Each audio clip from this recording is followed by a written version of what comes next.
Hire purchase system उधार खरीदे के एक पद्धति है जेमें संपूर्ण भाग नगद में नहीं दौका किस्त में दिल जाइया जेमें दूटा पार्टी होइया एक पार्टी खरीदे वाला होइया दोसर पार्टी बेचे वाला होइया। खरीदे वाला के हम सब परचेजर कहे छे और बेचे वाला के हम सब वेंडर कहे छे। परचेजर और वेंडर में आपसी में एक समझौता होय छे कि ई जे किस्त लेल जात ओ कतेक लेल जात और कतेक समय में लेल जात। कतेक समय के मतलब है मासिक लेल जात कि त्रैमासिक लेल जात, ई छमाही लेल जात कि वार्षिक होइया। दुनू बीच में यदि एक एग्रीमेंट भ जाइया, एग्रीमेंट के मतलब होइत अछि यदि ठहराव भ जाइया तो ओहि अनुसार की होइ छै क्रेता जे होइ छै ओ विक्रेता के किस्त अहाँ के भुगतान करे छै। जखने ठहराव यानी कि एग्रीमेंट पे रुपया द देल जाइया तखने ओ वस्तु क्रेता उपयोग क लेकिन वो वस्तु के मालिक अहाँ के नहीं बनता। वो वस्तु के मालिक तखन तक नहीं बनता जखन तक वो अंतिम किस्त के भुगतान नहीं करता। जे तारीख के वो अंतिम किस्त के भुगतान अहाँ क देता वो वस्तु के वो मालिक अहाँ के बन जेता। यदि कोनो कारणवश ओ यानी कि हायर परचेजर वो अहाँ के भुगतान करे में असमर्थ होय और जब तकर बाद विक्रेता की करै छथिन वो वस्तु अहाँ के वापस अहाँ के क्रेता से यानी कि हायर परचेजर नहीं परचेजर से की क लै छथि वो वस्तु के वापस अहाँ के ल लै छथि।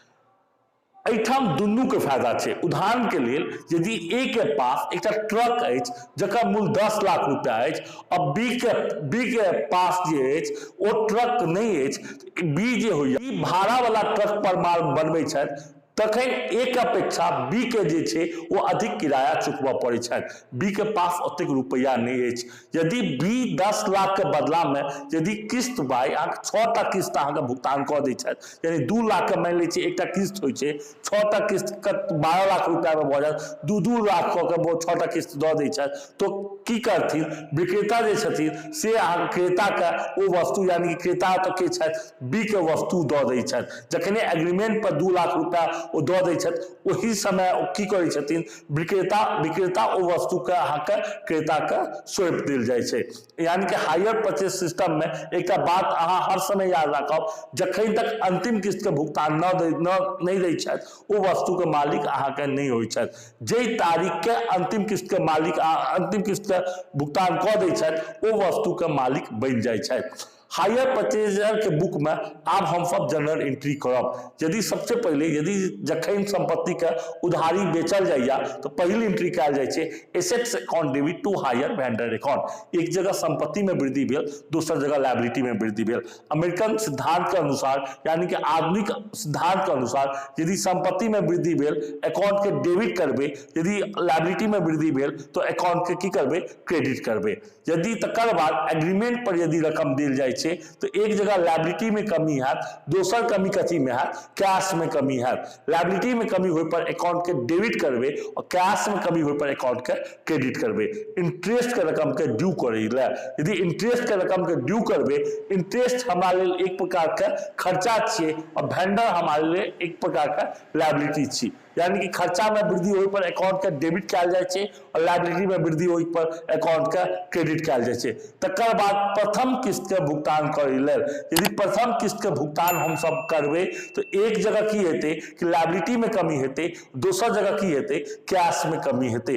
वर्ष के अंत में की कयल जाइ छै वस्तु पर डिप्रिसिएशन के प्रावधान कयल जाइ छै। वर्ष के अंत में जखने डिप्रिसिएशन के प्रावधान करबे एक जगह हानि में वृद्धि हैत और दूसर जगह संपत्ति के मूल्य में कमी है। आधुनिक सिद्धांत कह रहा है हानि में यदि वृद्धि हेते अकाउंट के हम सब डेबिट करबे और तकर बाद एसेट्स में कमी हेते अकाउंट के हम सब क्रेडिट करबे। तकर बाद इंटरेस्ट और डिप्रिसिएशन के रकम का प्रॉफिट एंड लॉस अकाउंट में ट्रांसफर करेला profit and loss account debit to interest account to depreciation account.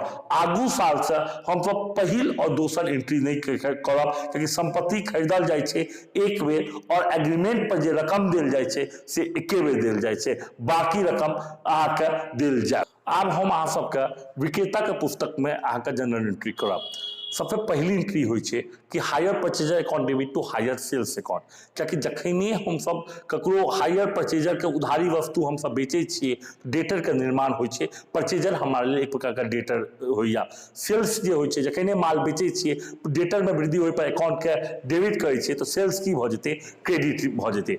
Agreement पर जखने रुपया प्राप्त करब, एक जगह कैश में वृद्धि हैत, दोसर जगह डेटर में कमी हैत, एंट्री भ जायत cash account debit to hire purchaser account. जखने इंटरेस्ट के रकम प्राप्त करब, इंटरेस्ट एक प्रकार के आय होइ छै, तो एंट्री भ जायत hire purchaser account debit to interest account. तकर बाद प्रथम किस्त के भुगतान प्राप्त करब, तो एंट्री भ जायत cash account debit to hire purchaser account. ओकर बाद इंटरेस्ट के रकम के प्रॉफिट एंड लॉस अकाउंट में ट्रांसफर करब। याद राखब, एठाम लॉस नहीं अछि, अतः प्रॉफिट अछि, ओहि चलते प्रॉफिट एंड लॉस अकाउंट की हैत, क्रेडिट हैत, यानी कि interest account debit to profit and loss account. अंतिम वर्ष में की क्या करब, अहाँके सेल्स के रकम के ट्रेडिंग अकाउंट में ट्रांसफर कर देल जाइ छै, तो higher sales account debit to trading account. याद राखब 3, 4, 5 एंट्री जे छै वो आगू साल हैत, ओकर बाद अहाँके आगू साल नहीं हैत। हम अहाँ सबके एकटा खुशखबरी कहै छी, अक्टूबर में मॉडर्न कॉमर्स क्लासेस अहाँ सबके ऑनलाइन क्लास सेहो प्रोवाइड करायत, ओ मैथिली में। खासकर ललित नारायण मिथिला विश्वविद्यालय के बहुत बच्चा एहन छथि जिनका प्रॉब्लम होइत हेतनि, यानी कि घर में रहि केना शिक्षा ग्रहण करी, हम ओहो व्यवस्था करऽ जा रहल छी अक्टूबर से। अहाँ सब सहयोग दी। जय हिंद, जय भारत, जय मैथिली।